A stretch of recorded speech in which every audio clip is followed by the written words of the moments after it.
웨스트민스터 신앙 고백서 대요리 문답 오늘 59문 보겠습니다. 시작. 누가 그리스도를 통하여 얻는 구속에 참여하는 자가 되는가? 자, 답을 읽어보겠습니다.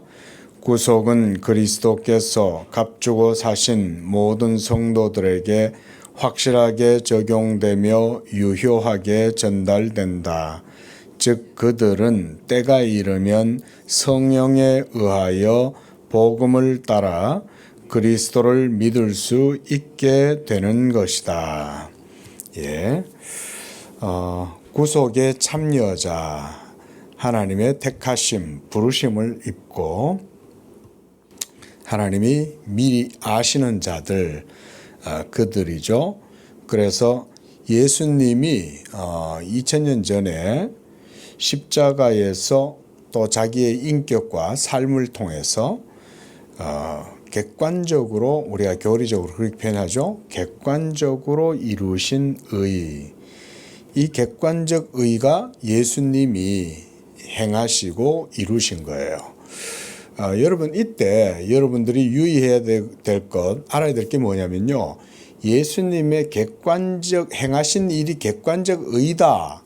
이렇게 얘기할 때 그 객관적이라고 하는 것, 여러분, 객관적이라고 하는 것의 기준, 그 근거가 뭘까요?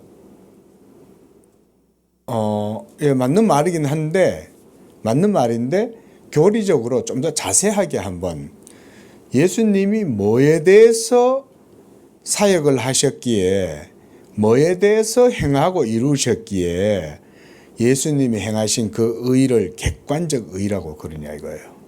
객관적이라고 하는 것은 우리가 뭔가 주관적이 아니라는 말은 기준이 있다는 얘기잖아요. 예? 그러니까 좋습니다. 뭐에 대해서 죽으시고 살아나시고 실천하셨어요? 객관적 의라고 할 때 그 객관이라는 표현 여러분들 아시죠? 무슨 뜻인지? 그러면 우리가 이건 객관적인 거야 라고 얘기했을 때 그게 기준이 있잖아요. 객관적 가치, 객관적 기준이라는 거는 모두가 다 하나님의 뭘까요? 율법입니다. 이 성경 공부하면서 제가 자주 말씀을 드렸는데 우리가 뭔가 여러분 줄자를 가지고 청량을 하잖아요. 그렇죠?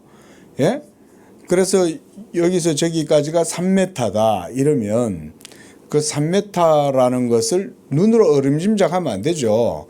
자를 가져와 가지고 딱 쟀을 때 3m 맞지? 이렇게 하죠. 그러니까 예수님이 우리를 위해서 이 세상에 오시고 십자가에서 죽으시고 하신 모든 그의 인격과 사역은 결국은 그게 객관적 의로 우리에게 주어질 수 있게 된 것은 모두가 다 율법에 상응하는 가치를 예수님이 다 행하고 이루셨기 때문에 그런 거예요. 자, 이제 얘기를 해드렸으니까 앞으로는 이제 딱 그 객관적 기준이 뭐냐 이러면 율법이다 이렇게 딱 얘기를 하셔야 됩니다. 그래서 하나님이 우리의 구원이 객관적이고 정당하게 이루어지는 거라는 걸 보여주기 위해서 율법을 제정하신 거예요. 그래서 율법을 주시지 않으면 우리에게 주시는 구원이 객관성에 의해서 이루어지는 거라는 것을 우리가 몰라요.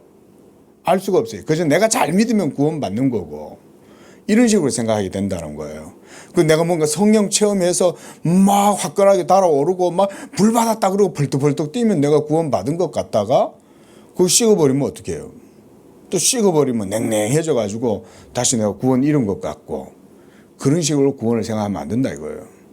그러니까 예수님이 여러분들을 위해서 행하시고 이루신 그 구원은 모두가 하나님의 율법에 상응하는 가치를 다 자기 자신을 드림으로써, 그래서 우리가 값이라 치죠? 그 값이란 뭔가를 지불했다는 거잖아요. 그죠? 그 뭐에 대한 지불이에요? 율법이 요구하는 바 모든 죄의 값에 해당되는 속량 이 말인 거예요. 예? 한마디로 우리 말로 하면 싹 굳는다 이 말이에요. 싹 굳는다. 그죠? 예? 그렇게 해서 여러분들의 죄가 다 예수님의 사역에 의해서 다 제거되는 거예요. 속량되는 거예요. 그 속량이란 말은 값을 치루었다 이런 말입니다.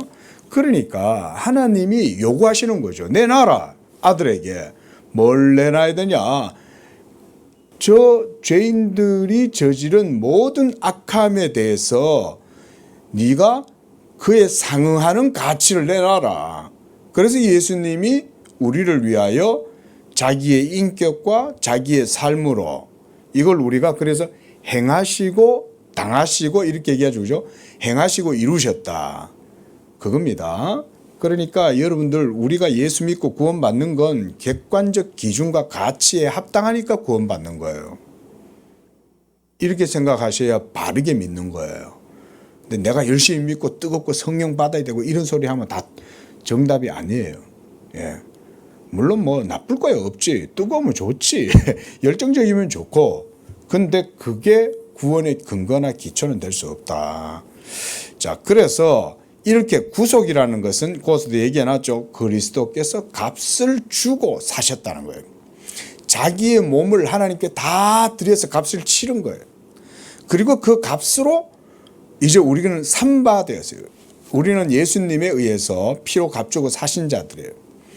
그래서 그들에게 이제 이 구원이 적용되고 효력이 전달돼요. 놀랍지 않습니까? 여러분 무슨 교리 얘기라도 굉장히 은혜롭잖아요. 2000년 전에 예수님의 그 사역이 2000년이 지난 오늘날 하나님의 택하신 자녀들에게도 그 객관적 의의가 주어진다는 거예요. 그리고 그것이 적용되고 효력을 일으킨다 이 말인 거예요. 이게 하나님의 놀라운 방법이죠. 자, 그래서 우리는 예수님을 믿게 되는 겁니다. 거기서 보면 성령에 의하여 그랬죠. 우리에게 예수님의 객관적 의의를 그러면 적용하고 우리 안에 주관적으로 효력을 불러일으키는 분은 누구시다? 성령이시다. 이렇게 이제 이해를 하시면 돼요. 자, 60번 더 보겠습니다. 자, 시작. 복음을 들어본 적이 없어서 예수 그리스도를 알지 못하고 믿지도 못하는 사람들은 자연의 빛을 따라 삶으로써 구원을 받을 수 있는가? 자, 여기서 자연의 빛이란 뭘 얘기합니까? 그렇죠. 우리의 본성, 양심의 법칙, 하나님이 창조하실 때 인간에게 주신 영혼의 본성 이런 겁니다. 그걸 자연의 빛이라고 그러는 거예요. 근데 이런 자연의 빛을 따라서 착하게 사는 사람들도 있죠. 예? 훌륭한 사람들도 있죠. 예? 살신성이 나는 사람들도 있어요. 그런데 그렇게 해서 구원받을 수 있는가라고 하는 거예요. 자, 이 중요한 답입니다. 잘 생각하면서 읽어봅시다. 시작.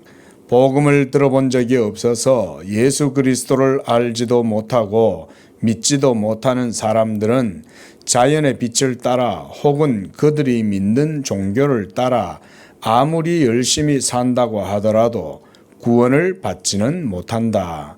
즉 그리스도 안에서만 구원이 있고 그 밖에는 다른 어떤 구원도 없는 것이니 그리스도는 그의 몸된 교회만을 구원하시는 구세주이신 것이다.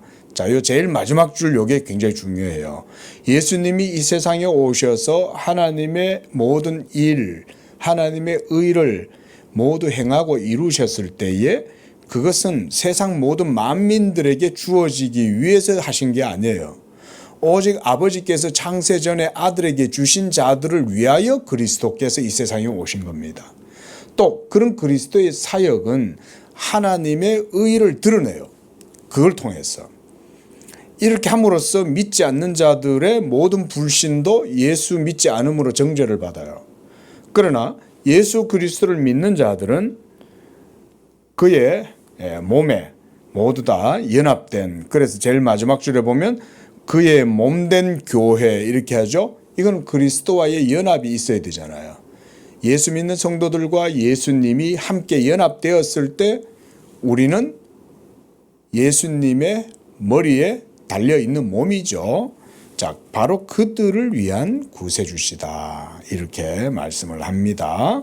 그래서 우리가 이런 구원도 여러분들 예수 안 믿는 분들 이런 질문 많이 하잖아요. 이순신 장군 살신성인해서 국가를 외세에 침략해서 나라를 건진 영웅이 아니냐. 그러나 그런 것과 하나님의 의와 생명과 구원과는 관계가 없어요. 그렇게 여러분들 아셔야 됩니다. 무엇보다 중요한 건 예수님의 구속의 사역은 하나님의 택하신 자들에게 적용되고 그게 하나님의 교회를 위하여 하나님이 준비하고 이루신 거다. 이렇게 우리가 성경적으로 이해를 해야 됩니다. 예, 여기까지 하겠습니다.